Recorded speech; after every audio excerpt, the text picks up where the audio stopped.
नमस्कार, मैं एस्ट्रो पूर्णिमा आप सभी का स्वागत करती हूँ।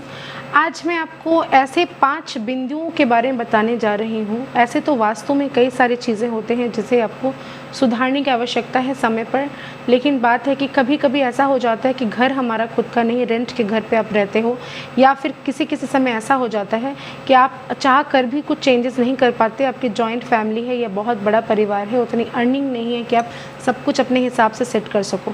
तो उसके वजह से आप अगर वास्तु जो एक्सपर्ट है, जैसे मैं भी वास्तु देखती हूँ, तो अगर आप आते हैं तो कई सारे खर्च आपको करने पड़ सकते हैं। ऐसी चीज़ें का खर्च उठाना पड़ सकता है जो शायद आपके लिए पॉसिबल ना हो। तो आज मैं बात करने जा रही हूँ घर के वो 5 मेन पॉइंट्स या 5 बिंदु आप कह सकते हैं, जिसे सुधार कर आप जीवन में वास्तु दोष को कम से कम खुद कुछ दिनों के लिए स्टॉप कर सकते हैं। और आपके पास जब धीरे धीरे पैसा आना शुरू हो जाए तब ज़रूर किसी वास्तु कंसल्टेंट के पास जाकर इसका इलाज करवाएं। तो पहली चीज़, तब तक के लिए अगर आपको ऐसा फील होता है कि आपके घर पर वास्तु दोष की वजह से आपको कई सारे सामना करना पड़ रहा है मुसीबतों का, तो आप कुछ उपाय कर सकते हैं। 5 बिंदुओं में से पहली जो बिंदु है वो है मेन गेट। आपका घर का दरवाज़ा जो है, वो एंट्रेंस जो है, वो आपकी एंट्रेंस से ही लक्ष्मी प्रवेश करती है, पॉजिटिविटी प्रवेश करती है, कई सारे ऊर्जाएँ आती हैं जो आपकी लाइफ में कमाल कर सकती हैं। तो कुछ चीज़ों का ध्यान रखना ज़रूरी है। मेन गेट आपका साफ़ होना चाहिए, कहीं पे फर्श कटा फटा टूटा फूटा बिल्कुल ना हो, आसपास कहीं से भी किसी भी तरह से कोई गंदगी ना हो, मेन डोर का कलर ब्लैक ना हो। इन चीज़ों का ध्यान रखें, वहाँ पे जाले ना पड़े हो, ये भी आपको ध्यान रखना है।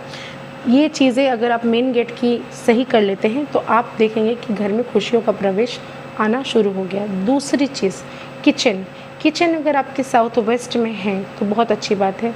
अगर साउथ ईस्ट में अगर आपका किचन है तो बहुत अच्छी बात है। साउथ वेस्ट नहीं, वो गलती से मैंने बोला, साउथ ईस्ट में अगर आपका किचन है तो बहुत अच्छी बात है। अगर नहीं है तो भी आप ध्यान दें कि किचन जो है वो तो ट्रीटमेंट करवाने की आवश्यकता है ही। इसके अलावा किचन का जो कल है, अगर आपके वहाँ पे कल में कोई भी तरह का प्रॉब्लम है, कहीं पर भी कटा फटा कुछ पाइप वगैरह है, तो उसको रिपेयर करवाएं, पानी वेस्ट ना होने दें। प्रॉपर वेंटिलेशन होना चाहिए हर एक किचन में, इसका आपको ध्यान रखना ज़रूरी है। और गंदगी बिल्कुल ना रहे, साफ़ सफाई का बहुत ज़्यादा ध्यान रखना ज़रूरी है।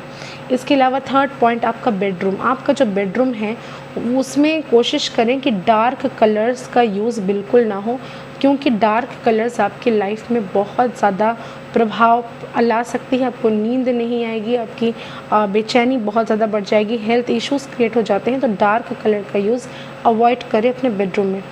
फोर्थ जो है आपका बाथरूम, जो टॉयलेट है, टॉयलेट के दरवाज़ों को हमेशा बंद रखें, लाइट्स को ऑफ रखें, जब ज़रूरत पड़े तभी जलाएं, उसके बाद उसे बंद कर दें। इसके अलावा हर महीने के पहले शनिवार को सेंधा नमक लाकर किसी भी कांच के बाटी में या कांच के जार में आप रख सकते हैं, और एवरी मंथ के फर्स्ट सैटरडे को ही कोशिश करें उसे बदलने की।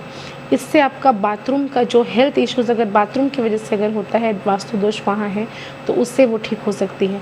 इसके अलावा फिफ्थ और लास्ट मैं आपको बताऊंगी, कलर्स का जो चुनाव है। अगर आपके घर आपने रंग करवाए हैं, ऑलरेडी करवा रखे हैं, तो फिर कोई बात नहीं, करवाना चाहते हैं तो कलर्स हर एक दिशा के हिसाब से कलर को करवाएं, इससे आपको बेनिफिट मिलेगा। और अगर पॉसिबल नहीं तो उस रंग का ऑब्जेक्ट लाकर हर एक दिशा में, हर एक दिशा का रंग का ऑब्जेक्ट लाकर आप हर एक दिशा में प्लेसमेंट करें, इससे आपको बेनिफिट मिलेगा।